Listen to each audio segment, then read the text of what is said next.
आज আমি আমার দুই বন্ধুকে নিয়ে চলে এসেছি বিকালবেলা পাটুলিতে ঘুরতে। ইয়েস, হাই হ্যালো করা হয়ে গেছে, এবার আমি সামনের দিকে এগিয়ে যাচ্ছি। তিনি সামনের দিকে এগিয়ে যেতেই দিদিভাই রাস্তা আটকে চলছিল, তাই আমি ওনাকে পাশ কাটিয়ে সামনের দিকে এগিয়ে গেলাম গটগট করে, এবং উল্টো পায়ে কয়েকবার চলে আবারও এগিয়ে চললাম। চলতে চলতেই আমার আরেক বন্ধু তোমাদেরকে হাই হ্যালো করবে এখনই, ওই দেখো হাই।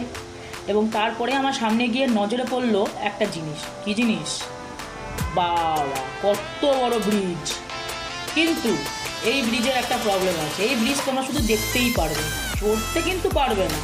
তো ব্রিজকে আমরা পিছনে ফেলে একটু মা দুর্গার দর্শন করে আবারও এগিয়ে চললাম সামনের দিকে। সামনের দিকে যেতেই আমার চোখ পড়লো একটা বড় বড় বার্নারে লেখা আছে লাইটিং বাইটিং ঠিকঠাক দিয়ে, আমার ভালোবাসার পাটুলি।